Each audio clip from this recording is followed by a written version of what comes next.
it be that I should gain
Magandang hapon po mga giliw na mga kapatid at nakikinig po sa ating pag-aaral po sa salita ng Diyos. Nasayati malam kada kayo amin kabsat, maayong hapon sa inyong tanan mga kaigsuonan, maya pagat panapon karen kapatad, good afternoon brethren. Tayo po ay dumating na sa oras ng ating pag-aaral sa ika-4 na kapitulo po ng aklat ni Pablo sa mga taga-Roma. Doon po sa ikatlong kabanata ng aklat na ito, pinatunayan ni Apostle Paul na hindi po sa pamamagitan ng gawa ng kautusan inaaring ganap ang mga Hudyo at pati na mga Hentil, kundi sa pamamagitan ng kautusan ng pananampalataya. Yun po ay maliwalag na itinuro ni Apostle Pablo na ang kautusan ng pananampalataya ay ang iba ay nagligtas sa iyo, sa iyong mga kasalanan at hindi sa sakdal na paggawa. In other words, doon po sa kautusan ni Moises, kinakailangan kay makasunod ng sakdal upang kay maging ganap sa harapan ng Diyos. So ito po isang taong matuwid. Hindi po siya nagkasala kahit kailan. Kung gayon po siya ay nararapat at may karapatan ng kanyang kaligtasan. Subalit sa kautusan po ng pananampalataya, ikaw isang makasalanan at walang kaparaanan na ligtas mo yung sarili at ikay liligtas ng iba mula sa iyong mga pagkakasala. Yun po ang pagkakaiba ng dalawa. Ano po? At maliwanag po sa 3 kapitulo na ito'y dinudutong po ni Apostle Paul sa Romans chapter 1, 16 to 17. Ano po? Na ang Ebanghelyo, ang kapangyarihan ng Diyos ay kaliligtas sa bawat sumasampalataya, unay sa mga Hudyo at gayon din naman sa mga Grego. Na dito'y nakahayag ang katwiran ng Diyos sa pananampalataya, patungo sa pananampalataya, gaya na nasusulat, ang ganap ay mabubuhay sa pananampalataya. Yun po ay maliwanag na ipinakilala po ni Apostle Paul. Kaya nga po ang tunay na Hudyo, doon po sa mga huling talata, ang tunay na Hudyo, hindi lamang po Hudyo na siya po'y natuloy sa laman, kundi natuloy ang kanyang puso mula sa katigasan at mga masamang pita ng kanyang puso. Ay dito po sa 4 na kapitulo, nagsimula po si Apostle Paul sa mga katagang ito. What then shall we say that Abraham, our father, is found according to the flesh? Sa Tagalog, anong ating sasabihin na nasumpungan ni Abraham na ating magulang ayon sa laman? For if Abraham was justified by works, he has something to boast about, but not before God. Sapagkat kung si Abraham ay naring ganap sa pamagitan ng magawa, ay mayroon sana siyang ipagmamapuri, datapot hindi sa Diyos. Siya pong bagay po na ipinagmamalaki ng mga Hudyo na sila po ilahi ni Abraham. Ano po? At katulad po ni Abraham, sila'y tuli. Sila lamang pong lahi sa lupa sa panahon na yon na tuli. Yung mga hentil po ay tinatawag na hindi tuli kanya. At sapagkat sila po'y galing kay Abraham at sila'y binili ni Abraham, ito'y kanilang pinagmamalaki. Na para bagang sa gayong tali nila kay Abraham, sila po'y makikitang ganap sa harapan ng Diyos. Yun po ang kanilang kaisipan. Kaya nga po malalaman po natin ng Ebanghelyo ay unang ipinangaral sa mga Hudyo. At ang mga unang Kristiyano ay mga Hudyo. Kaya sapagkat sila yung mga Hudyo, may mga Hudyong naging Kristiyano ng kailang paniniwala. Ang Ebanghelyo ay kadugtong lamang ng kautusan ni Moises. So pinipilit pa rin nila na ito'y kailang ipangaral. Po, makikita natin, ito'y dahil nga po sa kailang pagmamalaki na sila'y lahi ni Abraham at katulad ni Abraham, sila po ay tunay. Doon po sa pagkatuloy po ni Abraham, ito'y tanda ng kanyang pagiging matwid sa harapan ng Diyos. It is a seal of righteousness. Pinakita ng Diyos, kaya niya tinuli si Abraham, ay sapagkat siya matwid sa harapan ng Diyos. Matwid na siya sa harapan ng Diyos. Ano po? Dito po makikita natin ang pagkatuli. Ito po ay isang senyales ng mga pangako ng Diyos kay Abraham. Sabihin, sila po yan ang tipan. Yan ang tipan ni Abraham at ang Diyos. Hindi yung lumang tipan na kautusan ni Moises. Ang pakikipagkatipan po ng Diyos kay Abraham ay ang mga pangako ng Diyos kay Abraham. Dito po sa Genesis chapter 12, verse 1 to 3. Basahin po natin. Ito'y sinasabing tipan sa Galatians chapter 3. Ano po? Hindi yung tipan o yung kautusan ni Moises, kundi ito, nung tinawag ng Diyos si Abraham at ibinigay ang kanyang mga pangako kay Abraham. Dito po sa Genesis chapter 12, verses 1 to 3. Sinabi ng Panginoon kay Abraham, umalis ka sa iyong lupain, sa iyong mga kamag-anak, sa bahay ng iyong ama, at pumunta ka sa lupain ituturo ko sa iyo. Gagawin kitang isang malaking bansa. Ikaw ay aking papagpalain, gagawin kong dakila ang iyong pangalan, at ikaw ay magiging isang pagpapala. Pagpapalain ko ang magbibigay ng pagpapala sa iyo, at susumpahin ko ang mga susumpa sa iyo. At sa pamagitan mo ang lahat ng kansalupa ay pagpapalain. Yun po ang dahilan bakit siya tinuli. Ibig sabihin, para may pakita ng Diyos, ito'y tanda na kailang pakikipagkatipan. Yung mga pangako na ibinigay ng Diyos kay Abraham doon sa Genesis chapter 12, verses 1 to 3. At ito'y inulit-ulit na sa iba-ibang pagkakataon. Ano po? So yun po makikita natin kahalagaan ng pagtutuli ni Abraham. At ang mga Hudyo, sila po'y galing kay Abraham sa laman. Sa pamagitan po ni Isaac, ni Jacob, sila 12 anak ni Jacob. Yung po pinanggalingan ng bansang Israel. Kasi ito'y pinagmamalaki nila na sila'y lahi ni Abraham. Na para bagang ipinakikita nila kami ganap sa pagkakamilahi ni Abraham. Maalala po natin nang si Juan Bautista ay nagbabautismo. Pumunta po sila. Ano sabi ni Juan Bautista? Basahin po lang sa Mateo, ano po, 3 kapitulo, dito po sa 9 na talata, makikita po natin ito mga kapatid. Sabi rito, at huwag niyong sabihin sa inyong sarili si Abraham ang aming ama, sapagkat sinasabi ko sa inyo na kaya ng Diyos na gumawa ng mga anak ni Abraham mula sa mga batong ito. Pinagmamalaki nila yun. Ano po? Para bang yan ang susunod nila sa pahiganap sa harapan ng Diyos. Ngayon, pinagmamalaki ito ng mga Hudyo. O kami kaya lain ni Abraham. Dahil kami lain ni Abraham, may kami ganap sa harapan ng Diyos. Kaya ang tanong po rito kung gayon kanya, ang tanong po rito ni Pablo, what then shall we say that Abraham, our father's found according to the flesh? Kung sa lahi ni Abraham kanya, ano masasabi natin? Siya ba'y nanggaling din sa isang lahi matuwid? Katulad ng sinasabi ng mga Hudyo, kaya sila matuwid ay galing sila kay Abraham. Ito ay kailang ama at pinanggalingan nila. Ang makikita natin, hindi po totoo yun kay Abraham. Noon ay tawag ng tawagin siya ng Diyos, ang pangalan pa ni Abram. Na later on, sa pinalitan siyang Abraham, sa Genesis chapter 17, ano po? Pinalitan siyang Abraham. Makikita po natin, wala.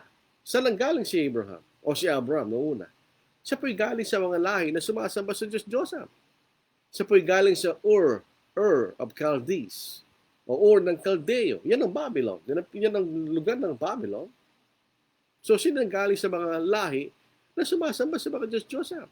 Kung ang pinag-uusapan na yung salaman o pinanggalingan ni Abraham, wala sa may pagkamalaki sapagkat siya galing sa lahi ng mga makasalanan. So, yun ang makikita nating argumento ni Apostle Paul sa talatang ito. Dahil po ang kailang susi, si Abraham ay tuli, kami tuli kanya. So dahil kami po, kung si Abraham ay matuwid, kami rin ay matuwid. Ang tanong po, si Abraham ba ay matuwid nung siya tinuli o bago siya tinuli? Sapagkat kung si Abraham ay matuwid bago siya tinuli, ay walang kahulugan ang sinasabi ng mga Hudyo. Kaya pinagmamalaki nila, pinagmamalaki nila. Na sila'y galing kanya kay Abraham, kami galing kay Abraham kanya. So ito pong sulat na ito ni Pablo, Romans, Galatians, ito po yung mga sulat niya dahil sa mga Hudyong gustong maging ipasunod pa rin ang kautusan ni Moises, bagamat sila'y Kristiyano na. Kaya po ginawa ito ni Pablo para mapatunayan na hindi gayon kanya na kaligtas sa pamamagitan ng pananampalataya lamang. So, may sabihin, may mga Hudyong gano'n. Mga Hudyo naging Kristiyano sa Gawa, chapter 15, verse 1, di ba? Na may nagpupumilit sila na silang mga Kristiyano ay kinakailangan pa rin magputuli ayon sa kautusan ni Moises. So, gusto nilang ipatupad ang kautusan ni Moises. Dito po sa Gawa, 15 kapitulo, dito po sa unang talata. May ilang tao na dumating mula sa Judea na nagtuturo sa mga kapatid, maliban na kayo tuliin ayon sa kaugalian ni Moises, hindi kayo maliligtas. So in other words, maliban pa sa Ebanghelyo, kailangan sumunod sa kautusan ni Moises para kayo maligtas. Yun ang makikita natin. Pero tandaan po natin, hindi lamang pagtutuli ang kautusan ni Moises. Sa Galatians chapter 3 verse 10, ang sino mang gusto nga rin ganap ng kautusan, kailangan niyang alamin niya na nasa ilalim ng sumpa. Ano yung sumpa na yun? Na kailangan gawin ang lahat na magawa ng kautusan. Kaya nga po, perfect obedience. So, hindi lang pagtutuli. By necessary inference, kung pinatutupad mo yung pagtutuli, kailangan patupad ng buong kautusan ni Moises. Yung po yung tinatawag nating Judaizing Christians o sa maikling kategori, Judaizers. Na ito po ang mga Kristiyanong ito yung mga Hudyong naging Kristiyano, ipinipilit pa rin nilang ipasunod ang kautusan ni Moises. Pumunta po tayo dito sa 3 talata.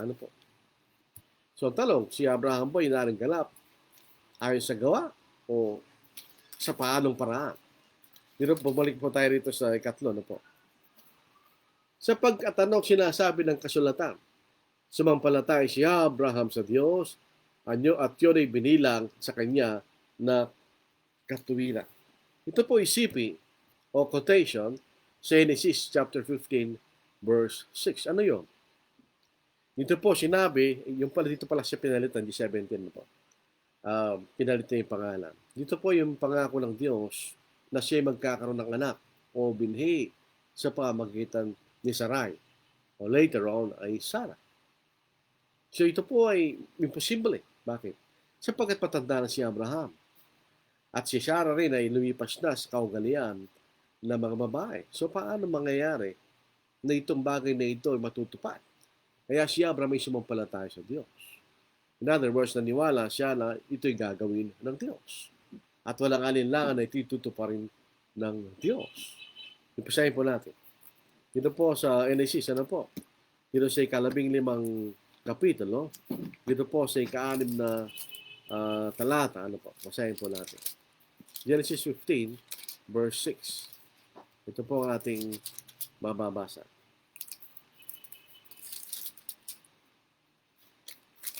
Ito po. Ito. Sumampalataya siya sa Panginoon at ito'y binilang na katwiran sa kanya. So ito po yung pangako niya. Sabi po nga po sa 5, siya'y dinala niya sa labas at sinabi, tumingala ka sa ngayon sa langit at yung langit ng mga bituin kung mabibilang mo. At sinabi sa kanya, maging gayan ang iyong binhi kanya. So ito pangako niya kay Abraham. At dahil magamat ito'y labag sa kalikasan, siya umasa laban sa pag-asa kanya, hope against hope. Pero siya naniwala sa Diyos na itong bagay na ito ay kanyang gagawin. Kay Abraham, bibigyan siya ng binhi o lahi sa pamagitan ng Sarai o Sarah na isang babaeng hindi nagkakaanak. In other words, isang tao po doon na baog. Ano po? Hindi nagkakaanak. Ito makikita natin. So siya sumasampalataya. Ito po, talatang ito ay pinagkakamaling unawain ng mga naniniwala sa salvation by faith only. Yung sabihin na maliligtas ka sa pamagitan ng pananampalataya lamang. So in other words, sa akala nila, nung maniwala dito sa Genesis 15 si Abraham, doon pa lang siya naniwala sa Diyos. At sa gayon, doon pa lamang siya tinuring matwid sa Diyos. At siya sumampalataya lamang kayo. At makikita na sa susunod na mga talata ni Pablo na may kaugnayan sa paggawa, di paggawa. Makikita niyo, hindi po gayon. Si Abraham po ba ay sa pagkakataon na ito na siya'y ibinilang sa kanyang katwiran, yung pananampalataya ng Diyos, ay doon pa lang siya naging matwid sa harapan ng Diyos. Kung kayo ng ating kaisipan, tayo nagkakamali. Dahil marami ng pagkakataon ang inutos ng Diyos kay Abraham at ito'y kanyang ginawa. So napatunayan ni Abraham ng Diyos ng pananampalataya ni Abraham. Halimbawa, ang unang pagkakataon na pinutunayan ng Diyos na siya sumampalataya sa Diyos, ni Abraham sa Diyos, pinutunayan ni Abraham na siya sumasampalataya sa Diyos, ay sa Genesis chapter 12 verse 1 to 3. Tinawag ng Diyos sa lupain ng Ur si Abraham. Pumunta ka kayo sa lupain. May pakikita ko sa iyo. Si Abraham ay pumunta? Si Abraham ay pumunta. Paano natin malalaman na siya sumasampalataya sa Diyos? At ito po ay pinaliwanag dito sa Hebreo, dito po sa 11 kapitulo, dito po sa talatang 8. Basahin po natin. Sa pamagitan ni Abraham, sa pananampalataya, si Abraham nang tawagin ay sumulod upang pumunta sa isang lugar na kanyang tatanggapin bilang pamana at siya pumunta na hindi nalalaman ng kanyang patutunguhan. Ang tawag natin doon. Pananampalataya, wala ba siyang ginawa? Siya'y sumunod sa Diyos. Siya'y sumunod sa sinasabi ng Diyos.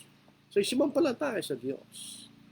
At ang siya'y nakarating po sa Shechem, na bahagi po ng Canaan, doon po sa Genesis chapter 12, 6-7, anong ginawa ni Abraham?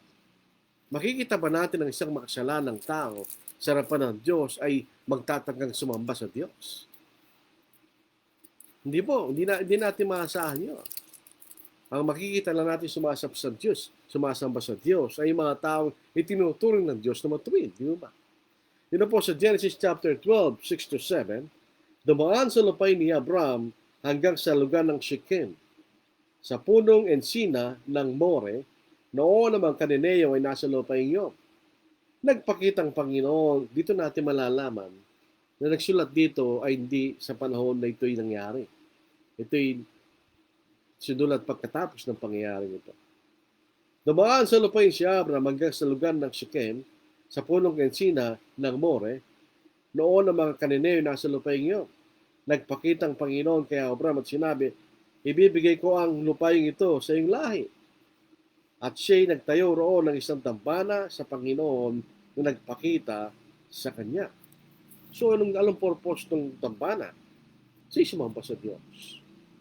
So, pakikita natin, siya'y sumasamba sa Diyos. So, isang mananampalataya sa Diyos. Di ba? Kung siya'y sa makasalanan, hanggang sa puntong yon, bakit naman siya sasamba sa Diyos? So, ito po ay isang tanda na siya'y matuwid sa harapan ng Diyos. Bakit naman siya pinangakuan ng Diyos kung siya'y makasalanan? Bakit ka pangakuan ng Diyos kung ikaw'y makasalanan? Ang biyaya lamang o pangako, ibibigay siya ng Diyos kung ikaw ay matuwid sa harapan niya. Di ba? Pagkatapos po, nung pagkatapos pong pagbalik po nila sa pagitan ng Bethel at Ai, gawa ng altar sa Diyos, si Abraham. Alam po niyo, nung panahon na yon, ang mga tao gumagawa ng altar upang doon sila sumamba.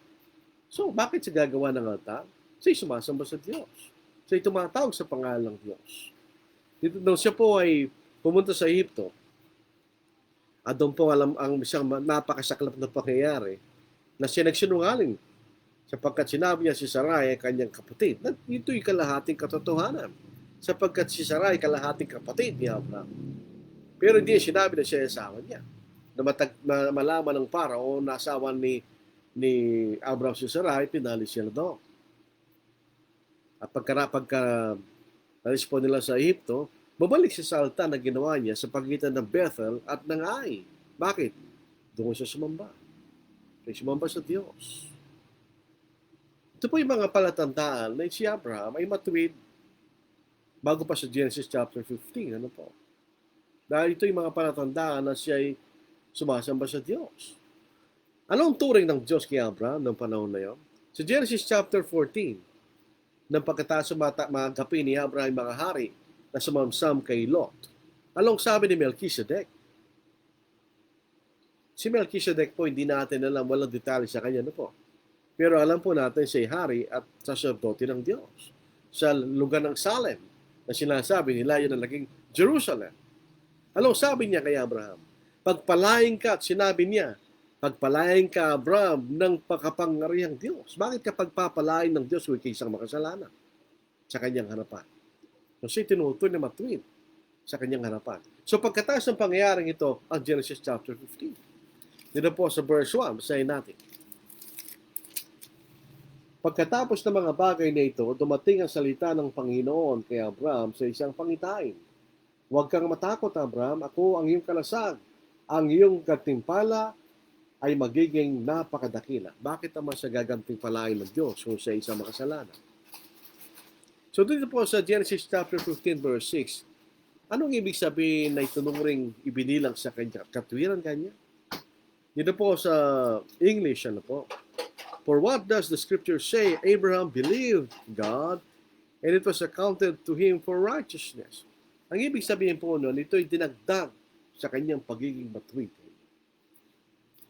Yun po accounted, galing po sa accounting. At ang counting po, nung ginagawa sa accounting, ibinibilang sa iyo. Ibinibilang sa iyong account. Merong credit, debit. It is credited to your account. So in other words, it was credited to Abraham's account na siya'y matuwid sa harapan ng Diyos. So hindi siya puntong yun na siya'y ginawang matuwid sa kanyang harapan. Ibinilang at dinagdag sa kanyang katwira ng ibig sabihin nang siya'y sumampalataya sa Diyos. Yun po makikita na at maliwanag na si Abraham ay matuwid na sa harapan ng Diyos bago pa siya tinuli. Kailan ba dating ang pagtutuli? Genesis chapter 17, di ba? Ito ay Genesis chapter 15. Matuwid, bago pa nga sa Genesis 15, na ipakita na natin si Abraham matuwid na sa harapan ng Diyos. So, ang katwiran ni Abraham ay hindi nanggaling nung siya, hindi nagsimula nung siya tinuli, kundi bago pa siya tinuli kanya. So, ito, patay po ang argumento ng Diyos. Ang ama namin si Abraham, kami tuli, siya tuli, so what? Kanya. Kung tuli, so what? Si Abraham ay inaring ganap ng Diyos bago siya tinuli. So, anong kahalagaan ngayon ng iyong pagtutuli? Maliban lamang na patunayan nyo na kayo galing lahi sa lahi ni Abraham. Na yun ang makikita natin, walang hanggang sa Diyos. Kung ikay, sabi nga po sa Matthew chapter 3 verse 9, ano kung lahi kayo ni Abraham? Sabi ni John the Baptist, anong kahalagaan nyo sa harapan ng Diyos? Yun po sa ikalima, ano po? Ikaapat. Ngayon sa kanyang gumagawa, ito po ang kailangan nating ipaliwanag. Ngunit sa kanyang na gumagawa, hindi binibilang ng biyaya ang ganti, kundi utang. Now to him who works, the wages are not counted as grace, but as debt. Ang ibig sabihin ng debt, karapatan. Sabi, ang yung, kung balik po natin sa simpleng halimbawa, kung ikaw po ay nagtatrabaho at magkaroon kayo ng kasunduan ng iyong employer, ganito gagawin mo kanya, magkakaroon ka swaldong ganito. Yun ay utang sa iyo ng employer mo na kailangan bayaran sa iyo dahil karapatan mo yun. So ano ibig sabihin ng gumagawa? Dito po kasi talatang ito pinakikilala ng mga salvation by faith only na hindi ka kailangan gumawa. Ito nga kanya, ngayon sa kanya gumagawa kanya. Hindi po, ang sinasabi ritong gumagawa po rito ay yung kautusan ni Moises ay gayon. Sabi, kinakailangan ikaw ay magkaroon ng 100% obedience at ibibilang sa iyo ibibilang ng iyong karapatan ng Diyos ang gantimpala dahil ikaw ay sakdal at ikay taong matuwid na hindi nagkasala. Kung ikaw po ay taong hindi nagkasala sa harapan ng Diyos, hindi ka kailangang iligtas sapagkat kay taong matuwid. Dapat ka lamang, di ba? Hindi yung biyaya. Hindi biyaya yun. Yun ay karapatan mo na dapat ibigay sapagkat ikaw ay hindi ka nagkasala. Yan ang ibig sabihin ng gumagawa. Ito yung palatuntunan na katulad ng kautusan ni Moises na ang iyong gantimpala ay nakasalalay sa iyong 100% obedience. Na ikay magpatuloy na gagawin mo ang kautusan, hindi ka magkakasala, magkakamali kahit kailan. Yun po ang ulit-ulit po natin kailangan ilagay. Yun ang ibig sabihin ni Pablo, the law of works. The law of works, ito yung kautusan ni Moises. Kinakailangan kang makasunod ng ganap o sakdal para ikay magkaroon ng karapatan ng iyong gantimpala. At ito ay hindi biyaya na galing sa Diyos. Ito ay yung karapatan. Balikan po natin ang Galatians chapter 3 verse 10. Ang batas ni Moises ay hindi masama. Hindi, pagka sumunod sa kautusan ni Moises, hindi ka magiging masama. Sapagkat ang kautusan ay banal, sabi ni Apostle Paul. Hindi ito masama. Kaya lang, ito'y nasa ilalim ng isang responsibilidad na kailangan mong gawin ang lahat. Usahin natin. Ulitin natin. Sapagkat ang lahat na umaasa sa manggawa ng kautusan ay nasa ilalim ng sumpa, sapagkat nasusulat sumpain ng bawat isang hindi sumusunod sa lahat ng bagay na nasusulat sa aklat ng kautusan. So you have to obey all the works of the law without sinning. Yan ang pag-asa mo sa loob ng kautusan ni Moises. Yan ang ibig sabihin ni Pablo sapagkat sa kanya ay naggumagawa kanya.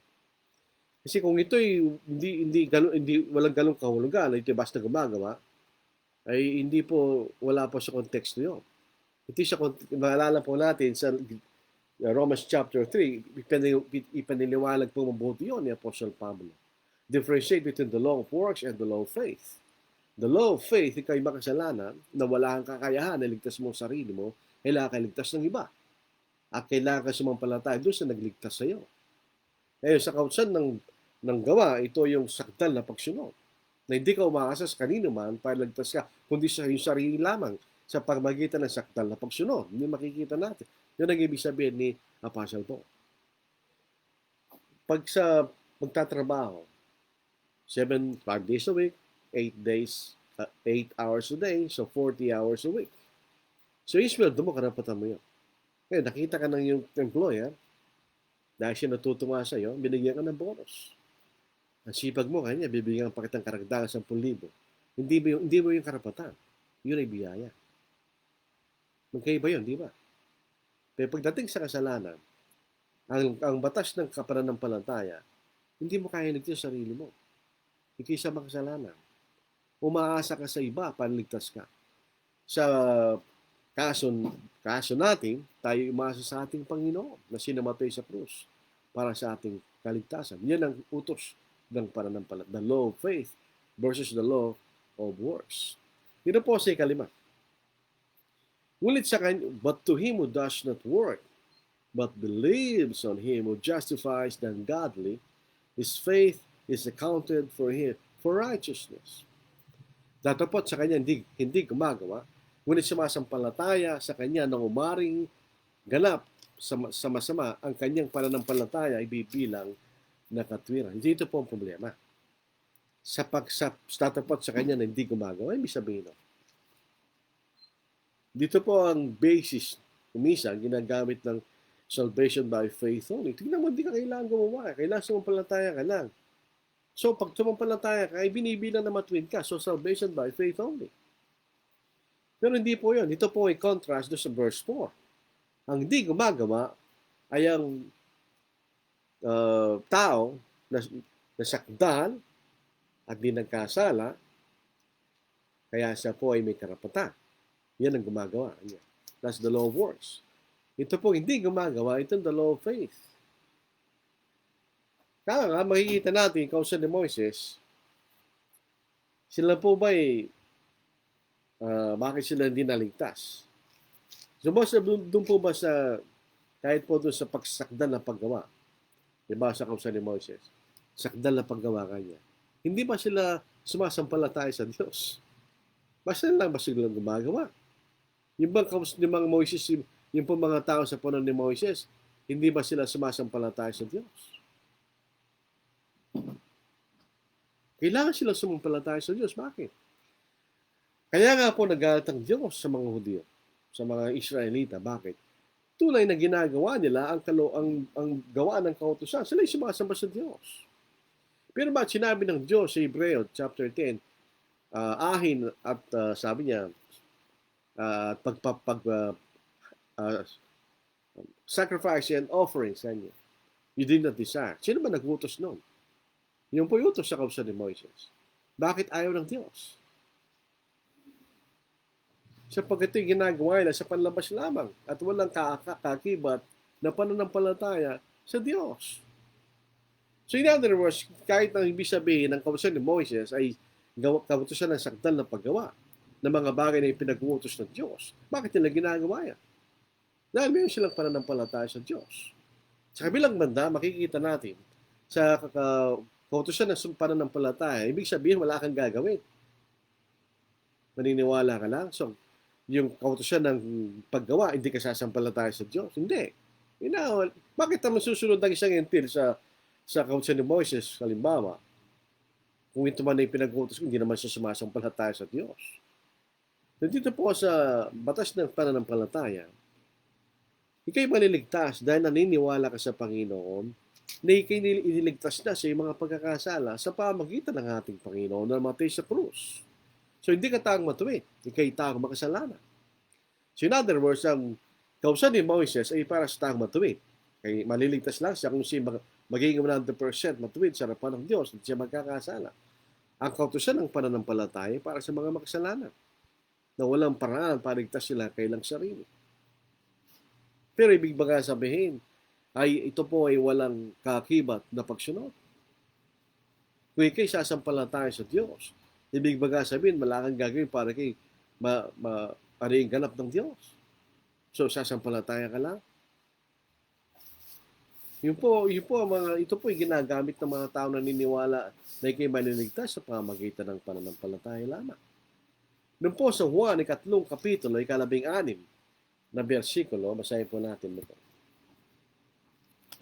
Ito po ang pinakadakilang, wala pong masama sa talatang ito. Ito'y talata ng Biblia. So ito'y totoo. Sapagkat gayon na lamang ang pag-ibig ng Diyos sa sanglibutan, na ibinigay niya ang kanyang tayong anak upang sinamang sa kanya sumampalataya, ay wag mapahamak kundi magkaroon ng buhay na wala hanggan. So dito po ay kailangan sumampalataya. So, ibig sabihin, sumampalataya ka lang. Kung gayon ang makikita natin, bakit pa sinabi kailangan mabuhay na, kailangan ipanganak na muli? So, meron kang gagawin. Hindi ka lang sasampalataya. Kailangan may panganak na muli.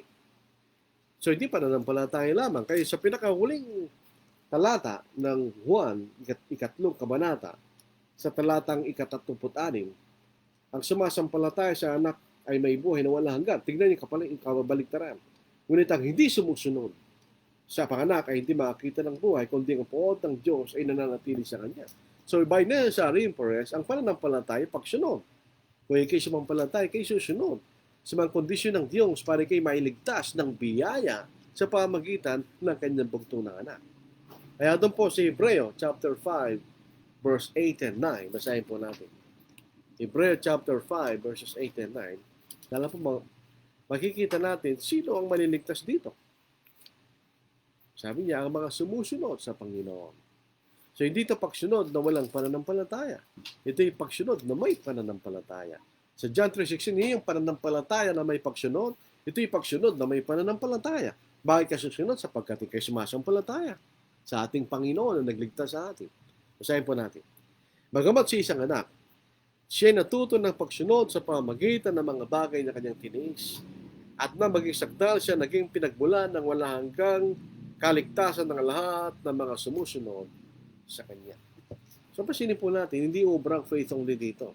Hindi niya na naiintindihan yung sinasabing sapagkat sa Kanya hindi gumagawa. Hindi siya, literally, hindi siya gumagawa. Hindi siya umaasa sa kautusan ng gawa. Yan ang ibig sabihin ni Apostle Paul, kundi umaasa sa kautusan ng pananampalataya, di ba? Kung tayo po sumasampalataya sa Panginoon, na ating tagapagligtas, tandaan po natin, sa aklat, sa kautusan ng gawa, walang tagapagligtas doon. Kaya nga walang provision sa pagpapatawad ng mga kasalanan, sapagkat walang tagapagligtas doon. Sino magliligtas sa'yo? Ang iyong sarili, sa pamagitan ng sakdal na pagsunod. Pero sa kautusan ng pananampalataya, hindi kayo. Tayo sumasampalataya sa isang tagapagligtas. Dahil makita natin yung diferensya, ano po? Tayo po ituturing na matuwid. Bisa, pag sumunod tayo sa Ebanghelyo, nabautis na tayo tinuturing na matuwid. Tayo sumampalataya at mabautis, maging maliligtas sa Marcos 16:16. Pero ito pong pagliligtas ng Panginoon na hindi matatapos sa bautismo, hindi magpapatuloy. Tayo po ay hindi matuwid. Tayo mga makasalanan. Tandaan natin, niligtas ng biyaya ng Diyos nung siya namatay sa krus. Tayo nagiging matuwid on the account ng ating mga kasalanan ay binura ng Diyos. Hindi sa ating sariling kaparaanan. Binura ng Diyos. So wala ka ng kasalanan. Kung binura ng Diyos ang kasalanan, so ikay matuwid sa kanyang harapan. Pero alam ng Diyos, dahil tayo mga nagkulang sa harapan niya, hindi tayo magpapatuloy sa ganung kalagayan. Abang tayo nabubuhay sa mundong ito, tayo magkakamali. So ang biyaya ng Panginoon ay nagpapatuloy. Kaya nga po dito sa unang Juan, basahin natin sa unang Juan, dito po sa unang kapitulo, 1 John chapter 1, 7 hanggang chapter 2, verse 1, basahin po natin.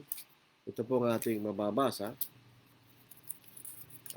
Magsimula tayo sa 7, Ngunit kung tayo lumalakad sa liwanag, na tulad niya na nasa liwanag, may pakikisama tayo sa isa't isa, at ang dugo ni Jesus na kanyang anak na ang lumilinis sa atin sa lahat ng kasalanan. Kung sinasabi natin tayo walang kasalanan, dinadaya natin ang ating sarili at ang katotohanan ay wala sa atin. Kung ipinapayag natin ang ating kasalanan, ang ating mga kasalanan, siya'y tapat at banal na magpapatawad sa ating mga kasalanan at tayo lilinisin sa lahat ng kalikuan. Kung sinasabi natin tayo hindi nagkakasala, ginagawa natin siya sinungaling at ang kanyang salita ay wala sa atin. Mga muntikong anak, ang mga bagay na ito ay sinusulat ko sa inyo upang kayo'y huwag magkasala. Well, kung sino man ay magkasala, tayo may tagapagtanggol sa harap ng Ama, si Jesucristo na siyang matuwid, siya ating abogado sa pamagitan ng kanyang dugo. Palagi siyang sinasabi niya. Kung tayo po humingi ng tawad sa Ama, ang dugo ng ating pamaglinis sa ating kasalanan. Kung tayo nagsisisi, kung Kristiyano na tayo. Verse 2, sapagkat siyang kabayaran ng ating mga kasalanan at hindi lamang para sa atin, ng mga Kristiyano, kundi rin sa kasalanan ng buong sanglibutan sa mga hindi pa Kristiyano kung sila susunod sa Ebanghelyo ng ating Panginoon. So, dalawa po klaseng gawa ito. Ano yung unang gawa? Gawa ng kautusan. Na yun, nililigtas mong sarili mo sa pamamagitan ng sakdal na pagsunod. Actually, hindi ka nga niligtas eh. You earn your salvation by 100% obedience. Yan ang gawa ng kautusan. Sabihin, ang iyong gantimpala ay, sabihin na natin kaligtasan, ay hindi sa pamamagitan ng biyaya. Ito iyong karapatan sa harapan ng Diyos. Meron kang pwede kang magpapuri. Bakit? Sapagkat ikay naging sakdal, kay tao matuwid. Dito ay walang provision ng pagpapatawad. Yan po ang law of works. Ang gawa ng pananampalataya ay iba. Hindi ka gumagawa sa Panginoon para you earn your salvation. Hindi. Ika'y nagpapatuloy sa pagsunod sa Panginoon upang ikaw ay patuloy na ring ganap ng Diyos. Otherwise, pag ika'y hindi nagpatuloy, mamatanggal ang biyaya mo sapagkat ang kanyang biyaya may kondisyon, di ba? Na tayo kailangan maging matapat sa Panginoon hanggang sa araw ng ating kamatayan. Dito po ang probisyon ng kaligtasan sa pamagitan ng ating Panginoon. So ang batas ng pananampalataya ay meron pa rin kaakibat na paggawa. Meron dito paggawa to earn our salvation. Ito ay paggawa para tayo iligtas ng Panginoon. Yan ang makikita natin, magkaiba. Kailangan maintindihan natin yung pagkakaiba na po. Para maliwanag sa atin sinasabi ni Apostle Pablo. Otherwise, ay talagang magkakaroon po tayo ng pagkakalito at tulad po lang naniniwala salvation by faith only. Kung maliligtas tayo sa pamagitan ng pananampalataya, hindi na hulugan na wala tayong gagawin. If you are saved by faith, it doesn't mean there is no obedience. Hindi gano'n. Ang kautusan ng pananampalataya may kaakibat na pagsunod. Actually, ang ating pananampalataya ginagawa sakdal sa pamagitan ng ating pagsunod. Ito po'y maliwanag sa Santiago, ikalawang kapitulo, James chapter 2. Kaya nga po si Martin Luther, sabi niya sa aklat ni Santiago, as epistle of straw. Ibig sabihin, hindi totoong sulat yan ganyan. Bakit? Sumasalangsang sa kanyang katuruan that man is saved by faith alone. Sinasabi ni James, hindi ganyan. No. Sayin natin. Kaya't ang pananampalataya na nag-iisa, kung ito'y walang gawa, ay patay. Subalit may na magsasabi, ikaw ay mayroong pananampalataya at ako'y mayroong manggawa. Ipakita mo sa akin ang iyong pananampalatayang walang manggawa at ipakikita ko sa pamagitan ng aking gawa, ng aking manggawa, ang aking pananampalataya. Sumasampalataya ka ng Diyos ay isa. Mabuti ang iyong ginagawa. Ang mga demonyo man ay sumasampalataya at nanginginig pa. Subalit, nais mo bang malaman o tawang hangal na ang pananampalataya na walang magawa ay baog? Hindi ba ang ating amang si Abraham ay naring ganap sa pamagitan ng manggawa? Nang kanyang ihandog si Isaac na kanyang anak na sa ibabaw ng daba, anong klaseng gawain ini? Gawa ng pagsunod, di ba? Hindi ito gawa ng kautusan ni Moses na you earn your salvation. Siya sumunod sa Panginoon. Your works of obedience. Nakikita mo ng pananampalataya gumagawang kalakip ng kanyang manggawa at ang pananampalataya naging ganap sa pamagitan ng manggawa. Kaya't natupad ng kasulatan na nagsasabi si Abraham ay sumampalataya sa Diyos at ito'y binilang sa kanya na katwiran at siya tinawag na kaibigan ng Diyos. Nakikita ninyo na ang tao ay naaring ganap sa pamagitan ng manggawa at hindi sa pamagitan ng pananampalataya lamang. So if you are saved by faith in Christ, you have to obey. Your obedience, your faith will lead you to obedience. Faith in Christ, who is our Savior. So pagka ang pananampalataya ay tunay, ikaw isusunod sa kalooban ng Diyos. Dito po sa pangalang Thessalonica, yung sa unang kapitulo, doon sa ikalabing isang talata, 2 Thessalonians chapter 1, verse 11, may tinatawag na gawa ng pananampalataya, the work of faith. Basahin natin.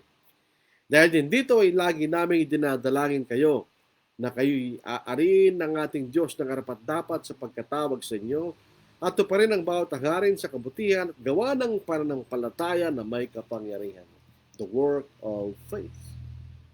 At ang makikita po natin Kahit po doon sa Efesos chapter 2, 8 to 10, na ginagamit nila, may kakibat na pagsunod, di ba?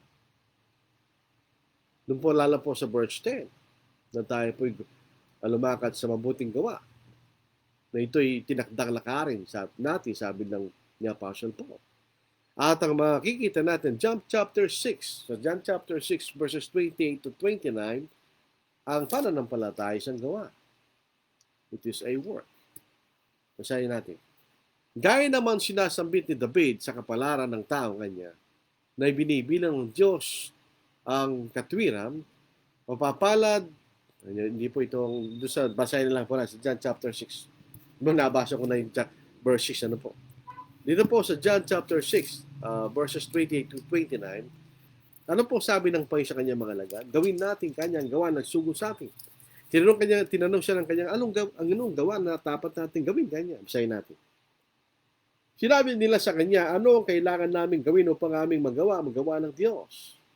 Gawa ng Diyos, sabi niya. Sumagot si Jesus sa kanila, ito ang gawa ng Diyos, na inyong sampalatayanan ng kanya sinugo. So, ang pananampalataya ay gawa ng Diyos. So, paano ngayon yan kung sila isasabihin nila na pananampalataya lamang, wala tayong gagawin, sumampalataya lang tayo, ang mismong pananampalataya ay tinatawag na gawa ng Diyos. Ito binabasa ko kanina sa verse 6 hanggang verse 8. Gaya naman na sinasabi ni David na kapalaran ng tao na sa kanya binibilang ng Diyos ang katwiran na walang magawa. Na sinasay mapapalad siya ang kailang mga pagsasalangsang ay pinatawad at ang kailang mga kasalanan ay nangatakpan. Mapalad ng tao na sa kanya binibilang ng Diyos ang kasalanan. Sino yung taong yun? Sinong taong yun na hindi bibilang ng Diyos ang kanyang kasalanan? Itong taong yun ay taong sumampalataya sa Diyos, sa kanyang anak na namatay sa krus. Sa katwiran ng Diyos sa pamamagitan ng Ebanghelyo. Na si Kristo namatay, nalibing at nabuhay na maguli. Yan ang hindi bibilang ng Diyos ang kanyang kasalanan, malapay ibibilang siyang matuwid. Ang isang tao makasalanan na pinatawad ng Diyos, wala lang siyang kasalanan. So siya matuwid sa harapan ng Diyos. Hindi siya naging matuwid sa kanyang sariling kasakdalan, hindi. Siya naging matuwid dahil sa Diyos. Pinatawad ng Diyos ang kanyang mga kasalanan nung siya sumunod sa Ebanghelyo. Nung tayo nagniwala, nung tayo nagsisi, nagpahayag nating pananampalataya sa ating Panginoon bilang anak ng Diyos, nung tayo nabautisman kay Kristo, tayo naligtas. Inugasan ng dugo ng Panginoon ang ating mga pagkakasala. Tanong, kung inugasan ng dugo ng Panginoon ang ating mga pagkakasala, meron pa ba tayong kasalanan? Hindi. Wala na. Pinawi na ng dugo ng Panginoon ang ating mga kasalanan. Kung wala kang kasalanan, tawag sa'yo, hindi kayo tawag matuwid. A righteous man is a man freed, made righteous. Sa po'y ginawang matuwid, inalis sa pamagitan ng pag-alis, pagtanggal sa kanyang mga kasalanan. So, hindi bibilang ng Panginoon ang kanyang mga kasalanan. Bakit? Sapagkat siya sumunod at sumampalataya at sumunod sa kanyang katwiran, so itinuturing siyang matuwid. So, hindi nabibilang ng Diyos ang kanyang mga kasalanan dahil binuranan ng Panginoon, ng Diyos, ang kanyang mga kasalanan sa pamamagitan ng dugo ng ating Panginoon. On the other hand, sinong tao ibinibilang ng Diyos ang kanyang mga kasalanan? Ito yung tao mga kasalanan na hindi sumusunod sa katwiran ng Diyos. In other words, ang Ebanghelyo ng ating Panginoon, ang taong yon ay mamamatay na bibilang ng Diyos ang kanyang mga pagkakasala. Ito po ang pagkakamali ng mga Calvinist, Baptist, Presbyterian, etc. Ibang kanilang paningin. Ang Biblia sinasabi, ang napupunta sa atin ay ang epekto ng kamatayan ng Panginoon. At ang kanyang pagkapuhin ng magulang, ang epekto ng kamatayan ng Panginoon ay tumulong kanyang dugo. At ang dugo nagugas ng mga kasalanan. So, paghugas na dugo ng ating Panginoon na napupunta sa atin pag tayo na bautismuhan, hindi mismo ang kanyang katwiran. Sa mga Calvinist, hindi gayon. Nalilipat mismo sa isang taong sumasampalataya ang mismong katwiran ng ating Panginoon. Inililipat sa iyo ang katwiran ng ating Panginoon. Ganito ang mangyayari. So dahil ikaw ay sumampalataya sa Panginoon, ang dugo ng Panginoon tinatakpan lamang ngayong kasalanan. Ika'y lumilitaw na matuwid. Tatakpan lamang ngayong kasalanan. Hindi ka talaga pinatawad sa iyong mga pagkakasala. Tinatakpan lamang ng dugo ng ating Panginoon ang iyong mga kasalanan. So, ikay matuwid na di matuwid. Ikay matuwid dahil natatakpan ang iyong mga pagkakasala. Pero actually, makasalanan ka pa rin. Bakit? Andun pa rin ang iyong kasalanan. Yun ang kapakayan ng kamalian ng Calvinistic doctrine. Andito yung tinatawag na personal imputation of Christ's righteousness. Pinibilang sa iyo mismo ang mismong katwiran ng Panginoon, which is unscriptural.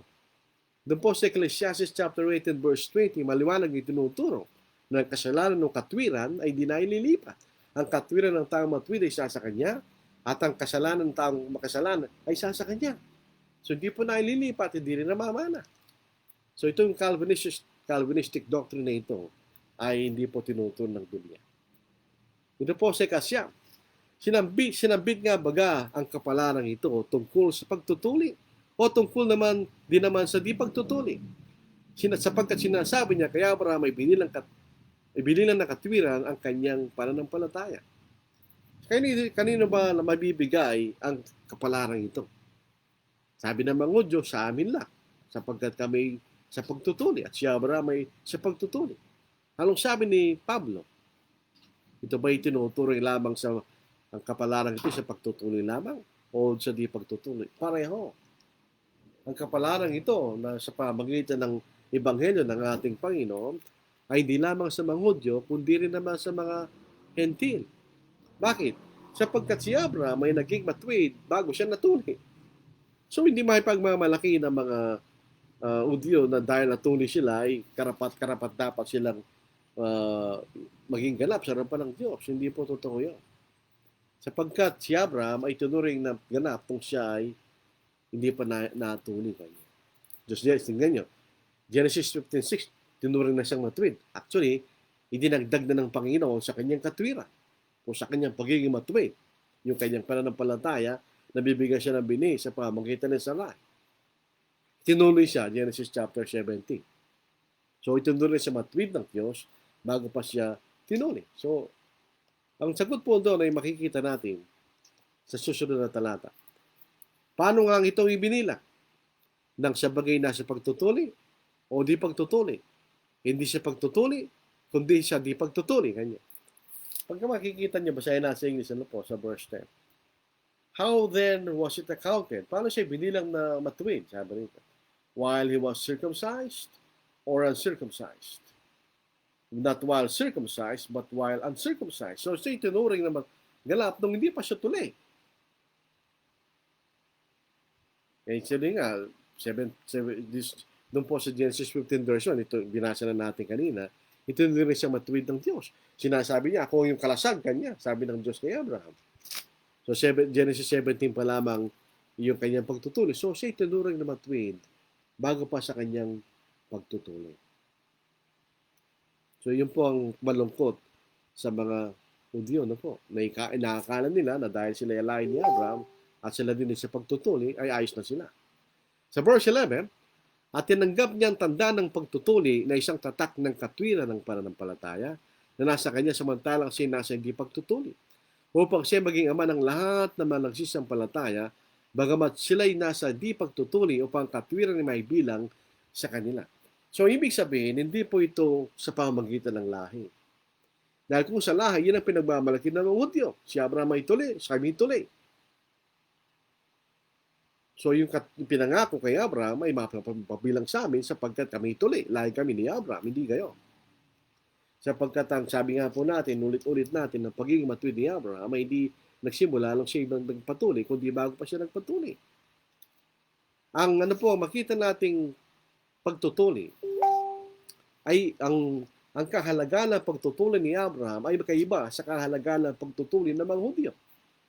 Ang pagtutuli ni Abraham ay tatak na siya'y matuwid sa harapan ng Diyos. It's a sign of righteousness. Kaya tinuli ng Diyos si Abraham sapagkat itinuring ng Diyos si Abraham na isang tao matuwid sa kanyang harapan. Hindi upang siya gawing matuwid, kundi sabihin sa kanya, you are righteous. At bilang katunayan, at bilang tanda, ay magpatuloy ka kanya. Hindi ka maaaring bigyan ng tatak ng katwiran kung hindi ka matuwid. So, ang kanyang pagtutuli ay hindi nangahulugang Doon pa lamang sa ginawang matuwid, kundi para sabihin ng Diyos, ito ang tanda ng iyong katuwiran. Ito ang tanda ng iyong pagiging matuwid. Paano yung Hebreyo, mga Israelita? Ang pagtutuli ay tanda ng kailang tipan.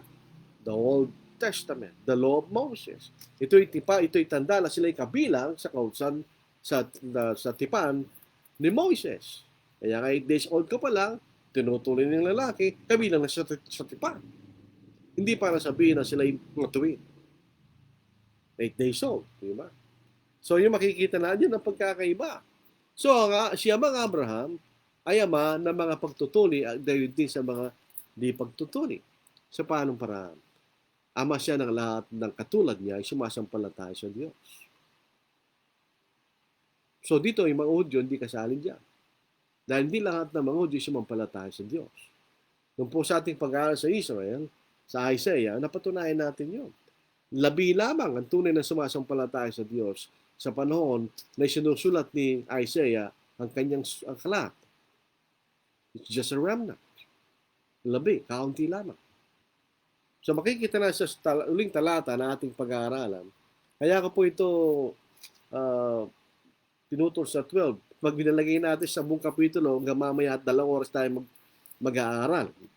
Hindi po ibig sabihin na ang pag-aaral sa Biblia ay madali. O ibig sabihin, maiksi. Hindi, actually, kulang pa ito. Kung talaga ating itong sasalagsigin na mabuti, ito ay mahabang pag-aaral. Ganito ang kalawak ng kayamanan ng karunungan ng Diyos.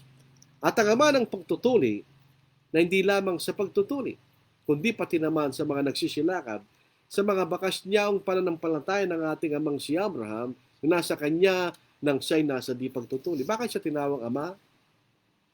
Dahil nga ba si Pablo isang Hudyo? Makikita natin, hindi sa gayong kaulugan. Alam po ninyo, hindi lahat ng Israel ay Israel. Basahin po natin. Datapwat hindi sa ang salita ng Diyos ay nauwi sa wala, sapagkat hindi ang lahat ng buot sa Israel ay taga-Israel. Sapagkat sila'y binhi ni Abraham ay mga anak na silang lahat. Kundi kay Isaac tatawagin ng iyong binhi. Sa mga tuwid ay hindi mga anak sa laman ang mga anak ng Diyos, kundi mga anak sa pangako siyang ibinilang na isang binhi kanya. So sino ang mga anak ni Abraham? Kung ang pinag-uusapan ay sa pananampalataya, ito ang mga Kristiyano. Kay Hudyo, ay hindi Hudyo, kay ang Judyo, o kay Gentil, o kay sumampalataya sa Ebanghelyo, ikaw ay anak ni Abraham. Totoo po, ang Israel ay anak ni Abraham sa laman. At ito walang kaugnayan sa pagiging matuwid sa harapan ng Diyos. O ang ating pagtutuusin. Sa physical na kahulugan, totoo po yan, si Abraham ay ama ng Israel. Totoo yan. Pero sa pagkakataong ito, sa talatang ito, hindi dito ang pakahulugan ni Apostle Paul. Hindi po yan. Trace po natin. Sa Genesis chapter 22 verse 18. At pagpapalain siya yung binhi ang lahat ng bansa sapagkat sinunod mo aking tinig kanya. Pagpapalain siya yung binhi. So mayroong binhi na sinasabi. Sino yun? Sa Galatians chapter 3 verse 16, sino yung binhi na yun? Ngayon kay Abraham, nga sinabi ang mga pangako at sa kanyang binhi, hindi sinasabi ng Diyos sa mga binhi dahil yun ang kaisipan ng mga Hudyo. Kami ang binhi ni Abraham kanya. Naggaya lang sa marami, kundi gaya sa isa lamang, asa yung binhi si Kristo.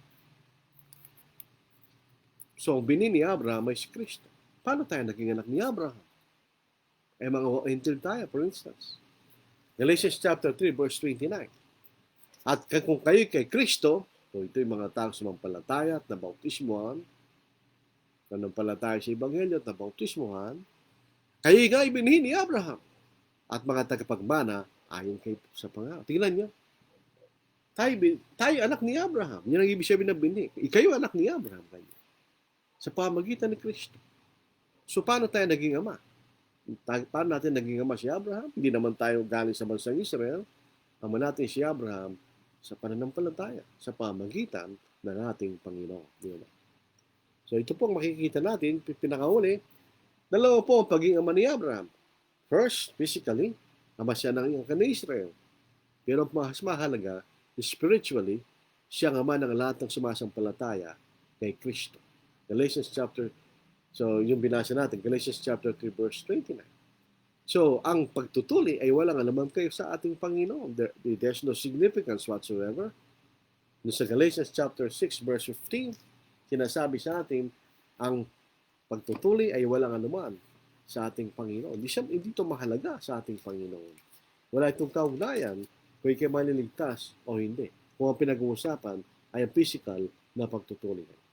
Sapagkat ang pagtutuli o ang hindi pagtutuli ay walang kabuluhan kundi ang bagong nilalang. Kung ikay Hentil o ikay Hudyo, walang anuman kay Kristo, anong mahalaga sa kanya? Ikay isang Kristiyano. So ito po ang ating paksa. Maliwanag po rito na pinatutunayan, sinisira po ni Pablo ang kaisipan ng mga Hudyo. Ang aming amang si Abraham, siya ay aming ama. So dahil siya ay aming ama, kanya kasama kami sa mga pangako na ibinigay sa aming amang si Abraham. No. Ang kanyang magiging lahi sa pamagitan ng ating Panginoon ay amang Kristiyano. Hindi ang physical ng kan ng Israel. So ito po ang ating pag-aaral po sa hapong ito, mga kapatid. Rafael Ortiz, magandang hapon po, mga kapatid. Rufford, magandang hapon din, Brother Rafael, Rafi. Rufford. Magandang hapon po, Brad. Magandang hapon din sa iyo, Brad. Magandang hapon po sa lahat ng mga nakikinig. Magandang hapon din sa iyo, Brother Kennedy Piligambol. Ano po? Vicente Kai, magandang hapon po, mga kapatid, brother. Magandang hapon din, kapatid ni Enteng. June Bautista, watching now. Kumusta mga kapatid at mga kaibigan? Mabuti naman, Brad. Magandang hapon din sa iyo. Arnold Asino, magandang hapon po mga kapatid. Magandang hapon sa iyo, Brother Arnold. Edna Delfino Villamayor, good PM po. Listening po, good PM din sa iyo, sister. At sa lahat na nasa inyong sambahayan.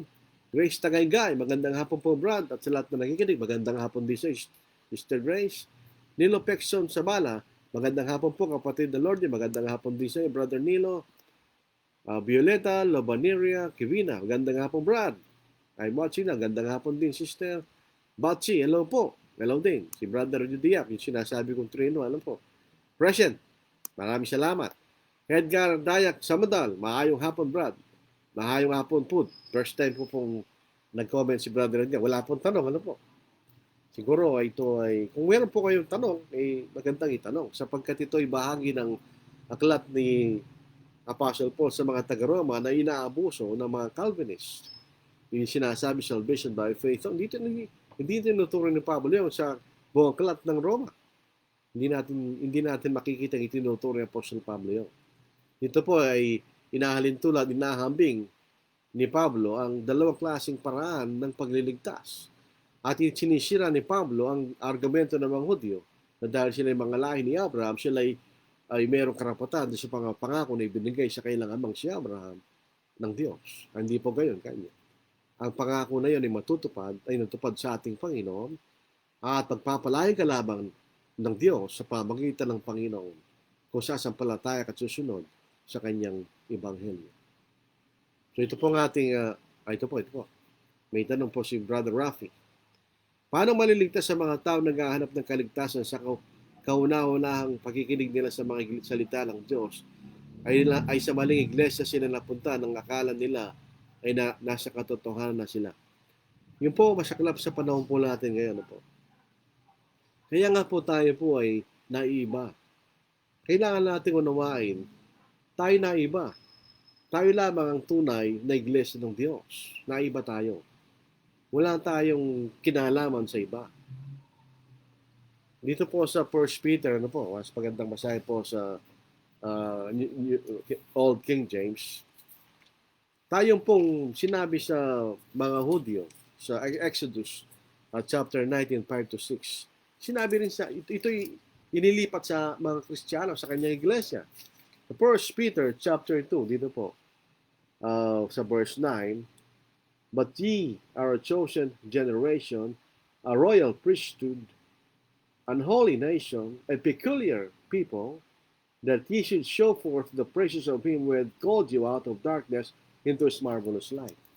Kaya nga po kung sila po ay makikinig sa mga denominasyon na may iglesia hindi tinatag ng Diyos, ay walang katotohanan doon. Hindi sila nakapakinig sa katotohanan. Ang katotohanan na sinasabi natin, yan, dalisay na katotohanan. Wala tayong dinaragdag, wala tayong binabawas. Itinuturo lamang natin kung ano ang mababasa natin sa banal na kasulatan. Pero pag binawas mo ang katotohanan, hindi na katotohanan yun. Katulad ni Abraham, binawas niya ang katotohanan. Sinabi niya si Sarai ay kanyang kapatid. Katotohanan yun. Bahagi ng katotohanan. Inalis niya ang katotohanan na siya ay kanyang asawa. Sabay nagsabi ng katotohanan? Hindi. Siya nagsinungaling sa harapan ng Pharaoh. Nagsinungaling sa second time, nagpupunta sila sa kay Abimelech. Sinabi rin niya uli yan. Naintindihan po natin si Abraham na natatakot siya, napatayin dahil ang asawa niya napakaganda sa tingin, sa kanyang itsura. So, sinabi niya, kapatid ko uli, nagsabi ba siya ng katotohanan? Hindi yan ang problema sa denominasyon. Hindi na tinuturo ang buong katotohanan. Pag hindi mo tinuro ang buong katotohanan, pinalitan mong bahagi, hindi na katotohanan yun. So, hindi po nararapat natin sabihin na napakinggan nila yung katotohanan sa pamamagitan ng sa maling iglesia o sa mga denominasyon. Oo, may bahagi ng katotohanan doon, may tinuro nila. Pero kung ang bahagi ay mali, hindi na katotohanan yun. Yun yung tinuturo ng kasinungalingan. So, hindi nila napakinggan ang katotohanan doon. Maaaring nagkaroon sila ng idea dahil nga po bahagi ng katotohanan ay naadinig nila. Pero hindi nadinig ang talagang katotohanan. Sabi nga po ng isang psalm is the sum of your truth. The sum of your words is truth. Ang kabuuan ng kanyang salita, ang katotohanan. So, hindi mo pwedeng bawasan o palitan ang katotohanan ng Diyos. Yun ang dahilan bakit wala tayong fellowship sa mga denomination. Sapagkat di tayo pwede magkaroon ng pakikisama sa mga taong hindi nagtuturo ng totohanan. Hindi yun nagtotohanan, wala tayong magagawa. Kapag tayo po'y tumanggap ng taong nagtuturo ng kamalian, di tinuturo ng Ebanghelyo, nagkakasala tayo sa Diyos. Meron po ba tayong ibang katanungan, mga kapatid? So, tungkol po sa tanong ni Brother Rafi, yun ang sagot. Hindi nila napakinggan ang katotohanan nang nagturo sa kanila ang mga nangangaral sa denominasyon. Kaya nga, hindi siya naligtas dahil hindi katotohanan ang kanilang napakinggan. Si Brother Rafi po, may confirmation, nabiktima kasi ako, Brad, nung sa kaunahan ako pakikinig, akala ko ay nasa katotohanan na ako. Maling iglesia pala napuntuhan ko, tama at mali, tama po yan. It's a deception. They're deceiving people na sinasabing sila yung totoo. But actually, hindi.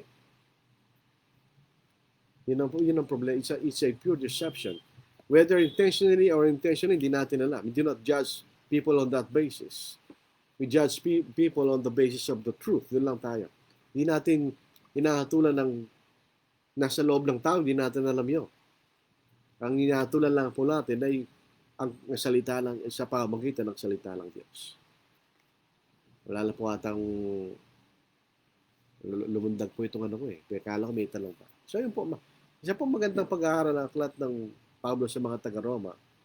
Lalo na po kung tayo po ay nakikipag-aaral sa mga Calvinists. At the same time, nakikipag-aaral din tayo sa mga tulad ng mga Seventh-day Adventists na pinuturo pa nila na dapat tayo sumunod sa Ten Commandments. Yan ang moral law na sinasabi para tayo magkaroon ng kaligtasan. Bukas po ating ipagpapatuloy. Kung lulobin po ng Panginoon, ay ating ipagpapatuloy ang ating pag-aaral po sa aklat na ito ni Pablo, Apostle Paul. Ano po? Para sa akin, ito ay isa pinaka-interesanting aklat sa buong Bagong Tipan. Hindi po, ang ating pag-aaral sa Biblia ay hindi pa, sabi nga po natin sa nakarang pag-aaral, hindi para makita ng tao na tayo ganap. Hindi. Para makilala natin ang Diyos at ang kanyang kalooban. Hindi natin pwede maitulong kanyang salita kung hindi natin alam kanyang salita. Di ba? Grace Tagaygay. Amen. Thank you po for always. Thank you rin, sister. So, salamat po sa inyong matyagang pakikinig. Meron pala. We know that the law of Moses, that the law was given to Moses, but grace and truth came through Jesus Christ. God has prepared the way by which man could get out of his lost state, and that was grace. The problem is many of us stop finding the way on how to walk in it. Ang grace, tama po yan, ang tinuran po. Ulitin natin. We know that the law was given to Moses, but grace and truth came to our Lord Jesus Christ. Yung po yung nasa John chapter 1. Ano po? God has prepared a way by which man could get out of his lost state, and that is grace. The problem is many of us stop finding the way on how to walk in it. Hindi nila nakikita yung kondisyon ng biyaya. Sabi ng mga Calvinists, grace is by salvation by faith only. Hindi ang tinuturo ng Biblia. Grace is by faith, but not by faith only. Obedient faith. Ang tunay na tao may pananampalataya will lead him to obey Christ. Faith leads to obedience. Kaya obedient faith, isang masunuring pananampalataya ang magliligtas sa atin.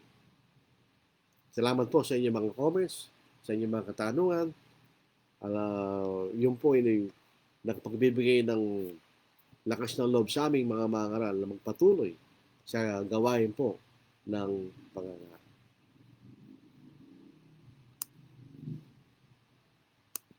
Each step I take, my Savior goes before me, and with his loving hands he leads the way.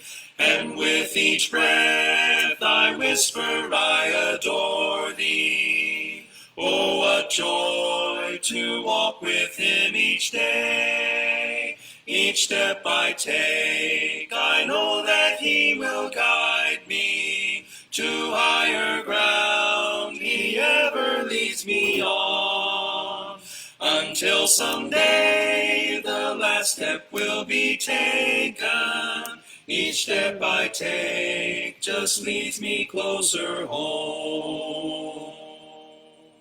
At times I feel my faith begin to waver, when up ahead I see a chasm wide.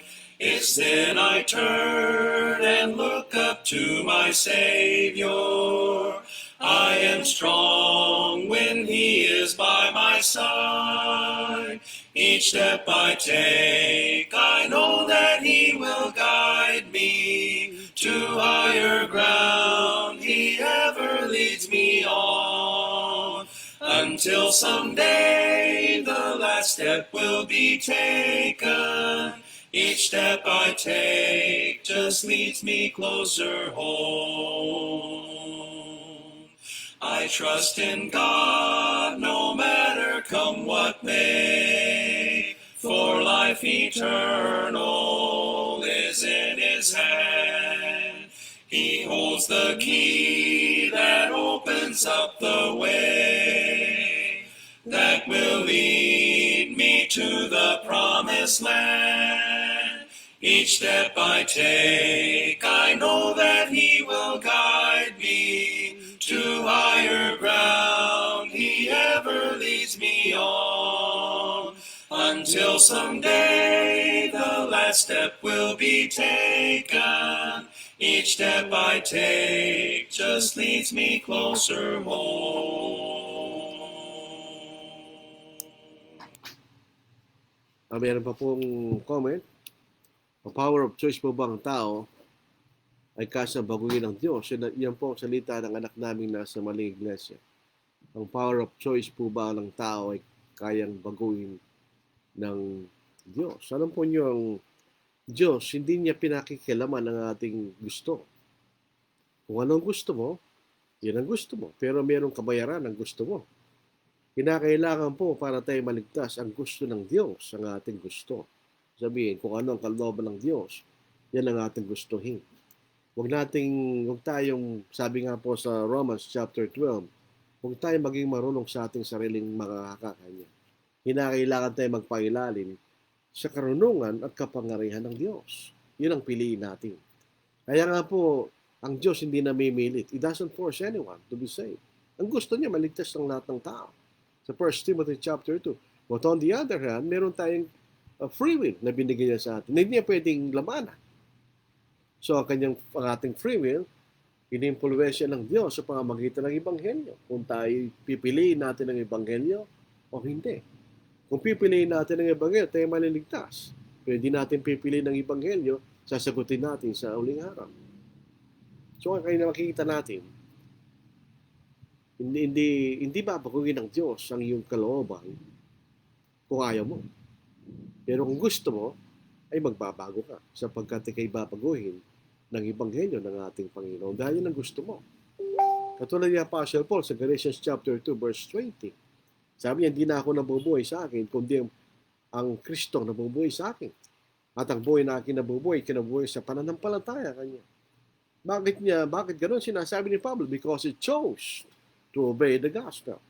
He chose to be under the will of God. Pero hindi lahat ng tao ganoon. Kaya nga po may mga maling iglesia. May mga tao nagkakamali sa pananampalataya. Dahil hindi sila tumitingin kung ano ang kalooban ng Diyos.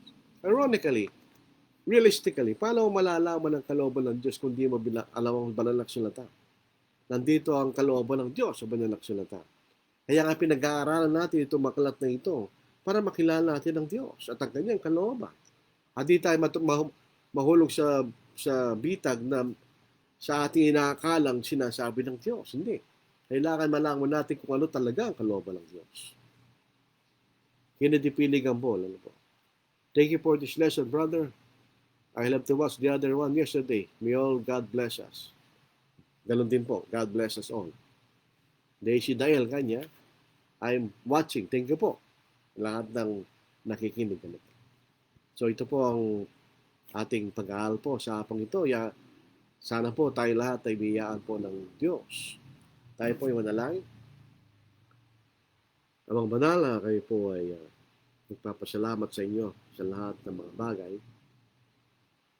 Alam po namin ikaw ang pinanggagalingan ng mabuting bagay lamang ng Diyos. Kami po ay nagpapasalamat sa iyong dakilang pagmamahal sa iyong mga nilalang na sa gitna ng kanilang mga pagkakasala at sila ay nakulong sa pagkakasala. Ikaw ang gawa ng paraan para kami mapalaya mula sa kakulungan ng kasalanan na iyon. Ito yung ating Panginoong, yung aming Panginoon si Kristo, ang iyong bugtong na anak. Kaya po ay hindi po namin mawaring aming pagpapasalamat. Kung paano po ay magpapasalamat, maliban lang po kami maging masunurin sa aming Panginoon, sa kanyang kalooban, na yun rin kalooban ng Diyos. Ang kalooban natin pinahayag sa amin ng aming Banal Espiritu. Ama, ilagay mo sa aming kaisipan ng pagpapakumbaba at hindi po ang kaisipan ng pagpapalalo. Tinatanggap namin naman ang lahat. Kami ay nagkakamali.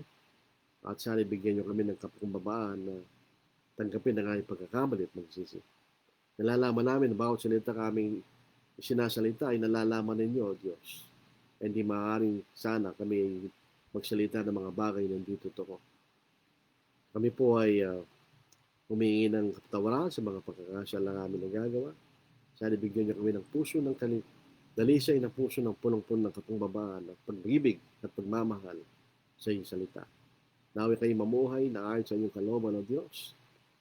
At sana po ay ang iyong salita, ang aming ilaw sa iyong paatilawan sa aming landas. Patawarin na dinadalayan po namin ang pamilya ng kapatid na si Sister Betty na sa mga kabilang buhay na yung anak. Kami nagagalak na siya namatay sa kanyang kalagayan. Na sana ang kanyang mga anak ay tumibay sa tanggapin po nila ganitong pagkawala. Dinadalayan din po namin si kapatid na Ferdy Dionisio na sana po ibigyan siya ng lakas ng loob sa kanyang kalagayan. Na siya po ay meron po siyang karamdaman na malubha. At gayon din po ang mga kapatid at magulang ni Brother Mylon Lozano. Kasi rin po sana magkaroon ng tanggapin nila ang kanilang pagkawala sa aming kapatid na si Brother Mylon. Dinadalayan din po namin ng maaaring isang bahang gawain sa lungsod po ng Tarlac na sana po ito'y umunlad dahil po sa inyong kapangyarihan at biyaya o Diyos. At ang mga bagay na ito ay aming hiningi at pinagpapasalamat sa pangalan ng Hesus Kristo. Amen. Maraming salamat po mga kapatid. Bukas po magsama-sama tayo muli at loobin ng Panginoon sa pag-aaral po ng aklat na ito ni Apostle Paul. Tayo po manatiling mag-ingat, stay safe, Pero siyempre, meron tayong pananampalataya sa Diyos. Stay safe.